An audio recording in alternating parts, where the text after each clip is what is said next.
Hi കൂട്ടുകാരെ, സെലം ബ്ലൗസിലേക്ക് സ്വാഗതം. ഇതേപോലെ ഒരു പീസ് മത്തങ്ങ എടുത്തിട്ടുണ്ട്. അപ്പോൾ ഇത് വെച്ചുള്ള ഒരു റെസിപ്പി നോക്കാം. അപ്പോൾ വീഡിയോയിലേക്ക് പോകാം. ഇതിനെ ഒന്ന് കട്ട് ചെയ്തെടുക്കാം.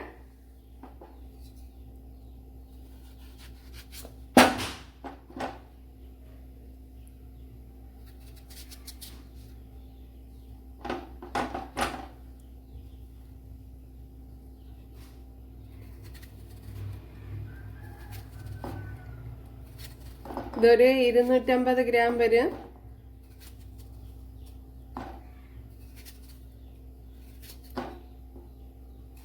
ഇപ്പോഴെല്ലാം ഇതേപോലെ ഒന്ന് കട്ട് ചെയ്തെടുക്കുക. എല്ലാം ഇവിടെ അരിഞ്ഞെടുത്തിട്ടുണ്ട്, കണ്ടല്ലേ. ഇതിനെ ഒന്ന് കഴുകി കുക്കറിലോട്ട് ചേർത്ത് കൊടുക്കുക.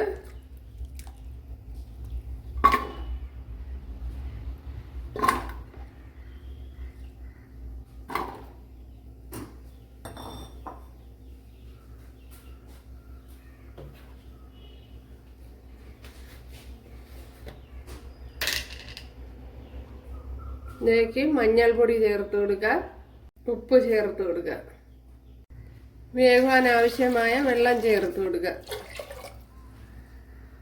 ഇവിടേക്ക് ഒരു പിടി തേങ്ങയും അതേപോലെ തന്നെ ഒരു 1/2 ടീസ്പൂൺ ജീരകം എടുത്തിട്ടുണ്ട്. ഇതിനെ ഒന്ന് ഫൈനായിട്ടൊന്ന് അരച്ചെടുക്കണം. ഇതിനെ ഒന്ന് ഉടച്ചെടുക്കാൻ ഞാൻ കൈയിട്ടാണ് ഉടച്ചെടുക്കുന്നത്. സ്പൂണിട്ട് അല്ല അങ്ങനെ ഉടച്ചെടുത്താലും മതിയാവും. ഇതിലേക്ക് 5-6 അല്ലി വെളുത്തുള്ളി,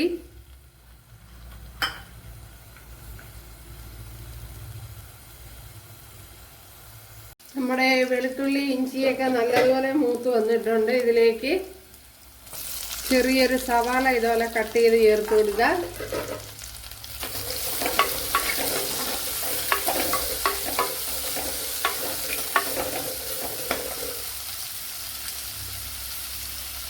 അതിലേക്ക് ആവശ്യത്തിനുള്ള ഉപ്പ് ചേർത്ത് കൊടുക്കുക.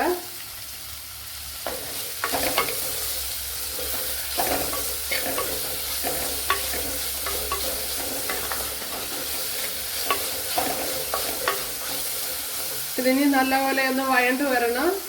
ഇതിലേക്ക് ചെറിയൊരു തക്കാളി പഴം കൂടെ ചേർത്ത് കൊടുക്കുക. അതേപോലെ 2-3 വെണ്ടയ്ക്ക എടുത്തിട്ടുണ്ട്, അതും കൂടെ ചേർത്ത് കൊടുക്കുക.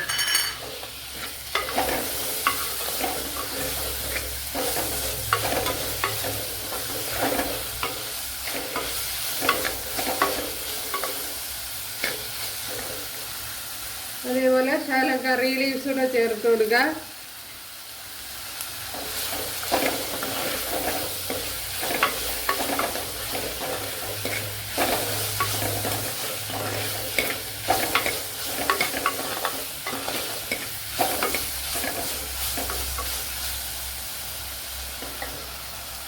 ഇതിനി നല്ലപോലെ ഒന്ന് വഴണ്ട് വരണം. ഇതിലേക്ക് ഇനി ആവശ്യത്തിനുള്ള മഞ്ഞൾ പൊടി ചേർത്ത് കൊടുക്കുക. അതേപോലെ തന്നെ 1 ടീസ്പൂൺ മല്ലിപ്പൊടി ചേർത്ത് കൊടുക്കുക.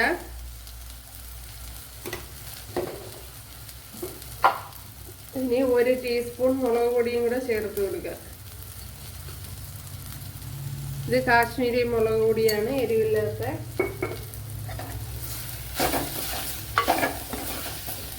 അപ്പോൾ ഞാൻ നല്ലപോലെ സവാളയൊക്കെ വഴണ്ടതിന് ശേഷമാണ് പൊടി ഐറ്റങ്ങൾ ചേർത്ത് കൊടുത്തത്.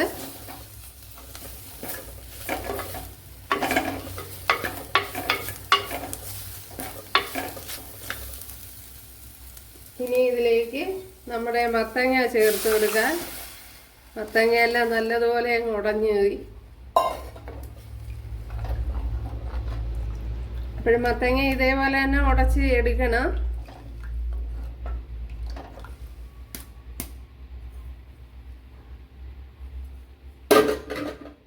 ഇനി ഇതിലേക്ക് അതൊന്ന് നല്ലതുപോലെ തിളച്ച് ഒന്ന് വന്നതിന് ശേഷം വേണം ഇനി ബാക്കി നമ്മുടെ അരപ്പൊക്കെ ചേർത്ത് കൊടുക്കാൻ. അപ്പോഴും നല്ലതുപോലെ തിളച്ചിട്ടുണ്ട്, ഉണ്ടല്ലേ. തിളച്ച് ഒന്ന് കുറി വന്നിട്ടുണ്ട്.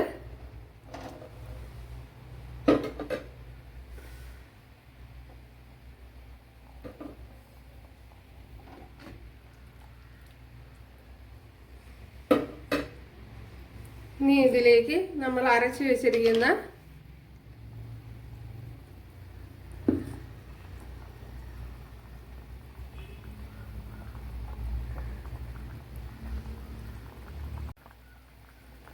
അപ്പോഴത് നല്ലപോലെ തിളച്ച് വന്നിട്ടുണ്ട്. നല്ലപോലെ തിളയ്ക്കണം, കാരണം വെണ്ടയ്ക്കയുടെയൊക്കെ ആ പച്ചക്കുത്തൊന്ന് മാറണമല്ലോ, അതുകൊണ്ടാണ്.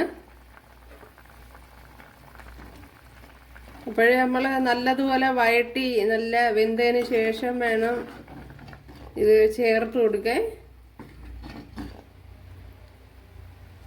ഓക്കെ, ഇത് തന്നെ മതി. ഇനി ഇതിലേക്ക് നമ്മുടെ അരപ്പ് ചേർത്ത് കൊടുക്കുക.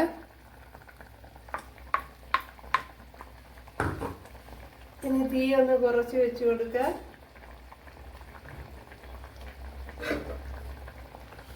ഇപ്പോഴും നമ്മുടെ തീയൊക്കെ കുറച്ച് വെച്ച് കൊടുത്തിട്ടുണ്ട്. ഇനി അരപ്പൊന്ന് യോജിപ്പിച്ച് കൊടുക്കുക.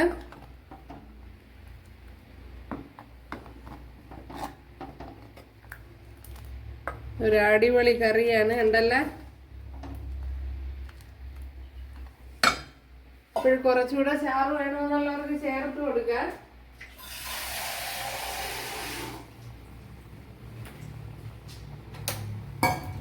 ഇപ്പോഴേ തീ ഓഫ് ചെയ്ത് കൊടുത്തിട്ടുണ്ട്. ഒത്തിരി അങ്ങ് തിളയ്ക്കണ്ട. ഇപ്പോഴും ചട്ടി ആയതുകൊണ്ട് തന്നെ ചൂട് കാണാം. ഞാൻ ജാറൂടെ കഴിയൊന്ന് ചേർത്ത് കൊടുക്കാം.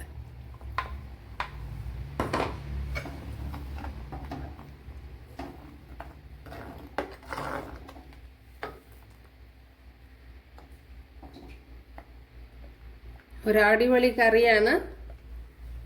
ഇനി ഇതിലേക്ക് ഉപ്പൊക്കെ ഉണ്ടോന്ന് നോക്കാം ഒന്ന്.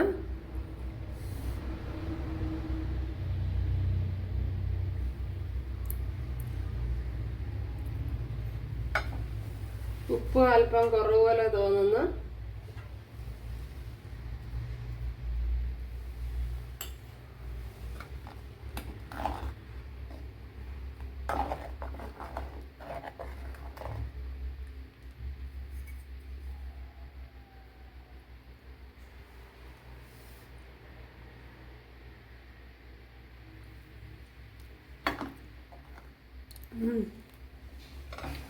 കറക്റ്റായി.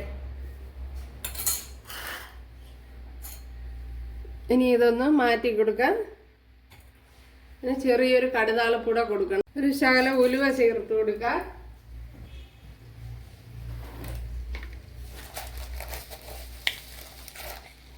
കടുക് ചേർത്ത് കൊടുക്കുക.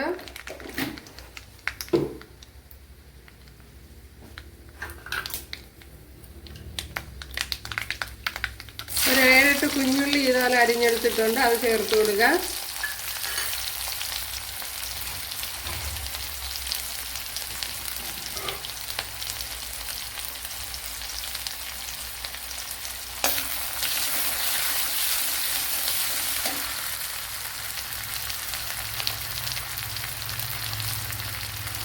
കുറച്ച് കറി ലീവ്സ് കൂടെ ചേർത്ത് കൊടുക്കുക.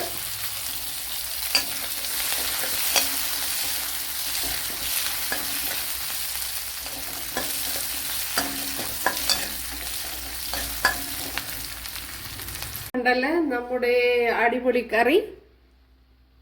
അപ്പോൾ കൂട്ടുകാരെല്ലാവരും ചെയ്ത് നോക്കുക. ഇഷ്ടമായ സബ്സ്ക്രൈബ് ചെയ്ത് സപ്പോർട്ട് ചെയ്യുക. എനിക്കൊരു സപ്പോർട്ടാവും. അപ്പോൾ അടുത്തൊരു വീഡിയോ ആയിട്ട് കാണാമെന്ന് പറഞ്ഞുകൊണ്ട് എല്ലാവർക്കും താങ്ക്സ്.